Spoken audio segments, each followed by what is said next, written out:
Sir, ಇದೆಲ್ಲರ ಜೊತೆಗೆ ಹೇಳ್ತಾ ಇದ್ರಿ ಅಂದ್ರೆ ಡಿ ಫ್ಯಾನ್ಸ್ ವಿಚಾರವಾಗಿ ನೀವು ಸಾಕಷ್ಟು ಸಂದರ್ಭದಲ್ಲಿ ಮಾತಾಡಿದ್ರಿ. ದರ್ಶನ್ ಅವರ ಫ್ಯಾನ್ಸ್ ಮತ್ತು ಅವರ ಅತಿರೇಕದ ವರ್ತನೆಗಳ ಬಗ್ಗೆ ಸೋಷಿಯಲ್ ಮೀಡಿಯಾದಲ್ಲಿ ಒಂದು ರೀತಿ ಕ್ರಿಯೇಟ್ ಮಾಡುವಂತಹ ಸಮಸ್ಯೆ ಬಗ್ಗೆ, ಅಶ್ಲೀಲ ಮೆಸೇಜ್ಗಳು, ಅಶ್ಲೀಲ ಕಮೆಂಟ್ಗಳು, ಇದ್ರ ಬಗ್ಗೆ ಏನ್ ಅನ್ಸಿತ್ರಿ? ದರ್ಶನ್ ಅವರ ಫ್ಯಾನ್ಸ್ ವರ್ತನೆ ಬಗ್ಗೆ ನೀವು ಕೂಡ ಅದನ್ನ ಫೇಸ್ ಮಾಡಿದಿರಿ ಸಾಕಷ್ಟು ಸಂದರ್ಭದಲ್ಲಿ ಅಂತ. ನಾನು Bengaluru city police commissioner particularly concern to Ramya ವಿಚಾರ ಸಂಬಂಧಪಟ್ಟಂಗೆ, ದೊಡ್ಡಬಳ್ಳಾಪುರ SP ಪ್ರಥಮ್ ವಿಚಾರ ಸಂಬಂಧಪಟ್ಟ ಹಾಸ್ಪಿಟಾಲಿಟಿ ಕ್ಷೇತ್ರದಲ್ಲಿ ಜಾಗತಿಕ ವೃತ್ತಿಯ ಕನಸು ಇದೆಯಾ? ಜಾಗತಿಕ ಅಧ್ಯಯನ ಉದ್ಯೋಗ ಅವಕಾಶಗಳೊಂದಿಗೆ ಭಾರತದ ನಂಬರ್ 1 IIHM ನಲ್ಲಿ ಓದಿ ಪ್ರವೇಶ ಆರಂಭವಾಗಿದೆ. ಈಗಲೇ ಸೇರಿ. ಒಬ್ಬ ವ್ಯಕ್ತಿನ ನೀವು ನೋಟಿಸ್ ಕೊಟ್ಟು ಕರ್ಸ್ಕೋಬೇಕು. ಒಂದು, ದರ್ಶನ್ ಗ್ಯಾಂಗ್ ಅನ್ನ ಈ ಏನಿದೆ ಒಟಿಕಲ್ ಇಂಟರ್ನೆಟ್ ವಾಟ್ಸಪ್ ಅಲ್ಲಿ ಮೇಂಟೈನ್ ಮಾಡ್ತಾ ಇರೋದು ಯಾರೋ ರಜನಿ ಅಂತ, ರಜನಿ ಎಕ್ಸ್ಪ್ರೆಸ್, ಆಕೆನ ಕರ್ಸ್ಕೊಳ್ಳಿ. ನನಗಿರೋ ಮಾಹಿತಿ ಪ್ರಕಾರ ತಿಂಗಳಿಗೆ ಒಂದು 20-25 ಲಕ್ಷ ಫೀಡಿಂಗ್ ಆಗ್ತಾ ಇದೆ ಬರೀ ಇದನ್ನ ಮೇಂಟೈನ್ ಮಾಡೋಕ್ಕೆ ಅಂತ ಒಂದು ಮಾಹಿತಿ ಇದೆ.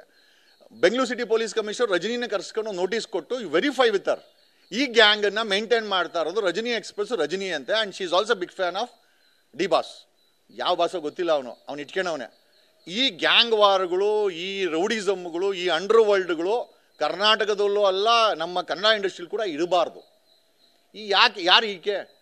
ಆ್ಯಂಡ್ ಪೊಲೀಸವರು ಒಂದು ತಪ್ಪು ಮಾಡಿದ್ರು. ಐ ಥಿಂಕ್ ರೇಣುಕಾಸ್ವಾಮಿ ಹತ್ಯೆ ಕೇಸಲ್ಲಿ ರಜನಿನ ಇಂಟ್ರಾಗೇಟ್ ಮಾಡಬೇಕಾಗಿತ್ತು. ಅವಳು ಯಾಕಂದ್ರೆ ಆ ವಾಟ್ಸಪ್ ಗ್ರೂಪ್ ಎಲ್ಲ ಮೇಂಟೈನ್ ಆವತ್ತು ಅಲ್ಲಿ ಬೆಳೆಯಕ್ಕೆ ಬಿಟ್ರು. ಇವತ್ತು ರಮ್ಯನ್ಗೂ ಗುನ್ನ ಹಾಕ್ಸ್ತವಳೆ. ಅಲ್ಲ, ನನಗಿರೋ ಮಾಹಿತಿ ಪ್ರಕಾರ she is the main person who is interacting with this gang. ಆಕೆನ ಕರ್ಕೊಂಬಂದು ಬೆಂಗಳೂರು ಸಿಟಿ ಪೊಲೀಸ್ ಲೀಡ್ ಕೊಡ್ತಾ ಇದ್ದೀವಿ.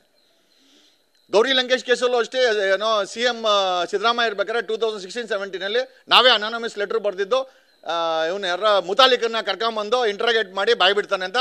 ಕರ್ಕೊಂಬಂದ್ರು, ಬಾಯಿ ಬಿಟ್ಟರು, ಸಿಕ್ಕಾಕಂಡ. ಈಗಲೂ ಹೇಳ್ತಾ ಇದ್ದೀವಿ ರಜನಿ ಕರ್ಕೊಂಬನ್ನಿ.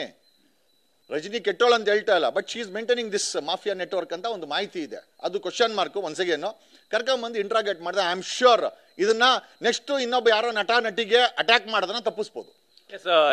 ಪರ್ಟಿಕ್ಯುಲರ್ ಆಗಿ ರಮ್ಯಾ ಅವರಿಗೆ ಬಂದಿದ್ದಂತಹ ಮೆಸೇಜ್ಗಳನ್ನ ರಮ್ಯಾ ಅವರು ಅಂದ್ರೆ ಫೇಸ್ ಮಾಡಿದ್ದ ಸಿಚುವೇಶನ್, ಸೊ ರಮ್ಯಾ ಅವರು ಈಗ ದೂರು ಕೊಟ್ಟಿರ್ತಕ್ಕಂಥದ್ದನ್ನು ಸರ್ ಹೇಗೆ ಗಮನಿಸಿದಿರಿ ನೀವು?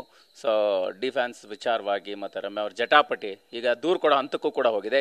ಈಗ ಸಾಕಷ್ಟು ಅಕೌಂಟ್ಗಳು ಅದರಲ್ಲಿ ಫೇಕ್ ಇರ್ಬೋದು ಅನ್ನುವಂಥ ವಿಚಾರ ಕೂಡ ಚರ್ಚೆ ಆಗ್ತಾ ಇದೆ. ಇದು ಒಂದು ಹೇಳ್ತೀನಿ ಸರ್, ನಾವು ಒಂದು ಕ್ಲಾರಿಟಿ ತಗೊಳ್ಬೇಕು. ಇವ್ರು ಯಾರು ಡಿ ಫ್ಯಾನ್ಸು ಅಲ್ಲ, ದರ್ಶನ್ ಫ್ಯಾನ್ಸು ಅಲ್ಲ. ಕ್ಲಾರಿಟಿ ಹೇಳ್ಬೇಕು ಅಂದ್ರೆ ಇವರೆಲ್ಲ ಪೇಡ್ ಮಾಫಿಯಾಗಳು. ತಿಂಗಳಿಗೆ ಒಂದು 25 ಲಕ್ಷ ಅವ್ರಿಗೆ ಹಂಚಿ ಅವ್ರ ಬಾಯ್ಗೆ ಹಾಕಿ, 10,000 20,000 ಅವ್ರ ಬಾಯ್ಗೆ ಹಾಕಿ ಫೇಕ್ ಅಕೌಂಟ್ಗಳು ಕ್ರಿಯೇಟ್ ಮಾಡ್ಕೊಂಡು ಇವು ಆಕ್ಚುಲಿ ಇದನ್ನ ಬಳಸ್ತಾ ಇರೋದು ಒಂದು ಮಾಫಿಯಾ ತರ ಇವ್ರು ಬಳಸ್ತಾ ಇದ್ದಾರೆ ಇಂಟರ್ನೆಟ್ ಅಲ್ಲಿ.